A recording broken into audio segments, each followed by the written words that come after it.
और इधर पेजर में धमाके से कैसे लेबनान दहल गया, वहां एक साथ इतने बड़े हमले को कैसे अंजाम दिया गया और इन हमलों के बाद वहां कैसे अफरा तफरी मच गई है, इस रिपोर्ट के जरिए आपको समझाते हैं।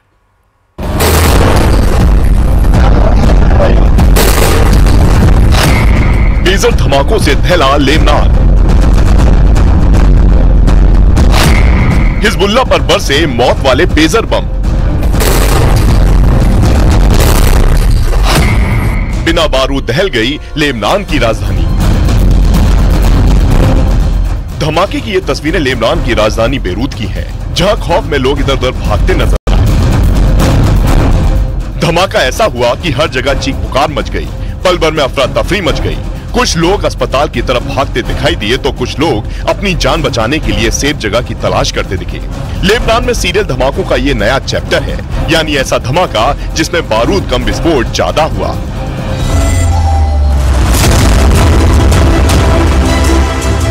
बेरूत में ये ऐसा धमाका था जिसके बारे में हिजबुल्लाह भी कभी सोच नहीं सकता था, क्योंकि यहाँ पेजर को मोबाइल की तरह हैक करके एक साथ हजारों विस्फोट किए गए और इसे अंजाम कैसे दिया गया उसे हम आपको आगे बताएंगे।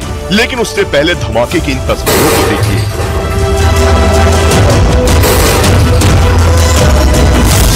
बेरूत के भीड़ भाड़ वाले बाजार में लोग सब्जियां खरीदने में मशगूल थे। किसी को ये इल्म नहीं था कि अगले पल क्या होने वाला है। तभी सब्जी खरीद रहे हिजबुल्लाह के लड़ाके की जेब में रखे पेजर में जोरदार धमाका हुआ, जिसके बाद वो लड़ाका वहीं गिर गया और बाजार में अफरा तफरी मच गई। अब धमाके की एक और तस्वीर देखिए। ये बेरूत के एक दफ्तर की है। बुरके में महिला काम कर रही थी। इसी दौरान हिजबुल्लाह का एक लड़ाका वहां आकर खड़ा हो गया। तभी उसके पेजर में जोरदार धमाका हुआ, जिसके बाद दफ्तर में हड़कंप मच गया। लोग इधर उधर भागने लगे। लेबनान के कई इलाकों में पेजर में सिलसिलेवार ब्लास्ट होने से अफरा तफरी मच गई। इस हादसे में कई लोगों की मौत हो गई, हजारों लोग घायल हो गए। इस हमले में लेबनान में मौजूद ईरान के राजदूत भी घायल हो गए। ये हमला इतना सुनियोजित था कि लेबनान में लगातार एक के बाद एक पेजर ब्लास्ट से हर जगह खौफ देखने को मिला। लेबनान के चरमपंथी गुट हिजबुल्लाह को निशाना बनाकर ये हमला किया गया था। लेबनान ने इस हमले में इजराइल को जिम्मेदार ठहराया है। जानकारी के मुताबिक लेबनान में ये हमला पेजर को हैक करके किया गया, लेकिन सवाल ये है कि पेजर होता क्या है? क्या पेजर को मोबाइल की तरह हैक किया जा सकता है? दरअसल पेजर एक ऐसी डिवाइस है जिसका इस्तेमाल मैसेज भेजने और रिसीव करने के लिए किया जाता है।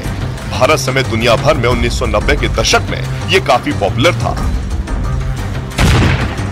चूंकि पेजर का सिक्योरिटी सिस्टम बहुत ज्यादा मजबूत नहीं होता, इनका सिस्टम इनक्रिप्टेड नहीं होता, जिसकी वजह से इसमें मौजूद डेटा को कैप्चर किया जा सकता है।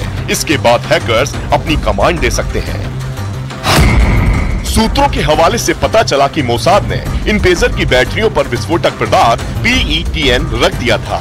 मंगलवार को एक ही समय पर हिजबुल्लाह लड़ाकों के पेजरों को हैक किया गया। फिर पेजर की बैटरियों का तापमान बढ़ाकर उसमें एक साथ विस्फोट कर दिया गया। जिस पेजर में विस्फोट किया गया उन्हें हिजबुल्लाह ने हाल ही में खरीदा था। हिजबुल्लाह के नेता नसरुल्लाह ने सेल फोन के बदले पेजर का इस्तेमाल करने को कहा था, ताकि इजराइल की खुफिया एजेंसी इसे ट्रैक नहीं कर सके। पेजर के ही जरिए हिजबुल्लाह के लड़ाके एक दूसरे से संपर्क साधते थे। इस बीच पेजर बनाने वाली ताइवान की कंपनी की भी प्रतिक्रिया सामने आई है। ताइवान की गोल्ड अपोलो कंपनी के फाउंडर और चेयरमैन सू चिंगकुआन ने कहा है कि जिन प्रोडक्ट में ब्लास्ट हुआ वो उनकी कंपनी के नहीं थे। उन प्रोडक्ट के लिए सिर्फ उनके ब्रांड के नाम का इस्तेमाल किया गया था। उधर हिजबुल्लाह ने इजरायली पेजर ऑपरेशन में मारे गए अपने लड़ाकों और घायल लोगों के प्रति संवेदना प्रकट करते हुए एक बयान जारी किया है। हिजबुल्लाह ने फिर से पुष्टि की है कि वो गाजा में हमास के समर्थन में इजराइल पर हमला करना जारी रखेगा और इस हमले का करारा जवाब देगा। जबकि लेबनान ने पेजर अटैक के बाद इजराइल की सेना ने सुरक्षा हालातों की समीक्षा की और जनता को सतर्क रहने के लिए कहा है।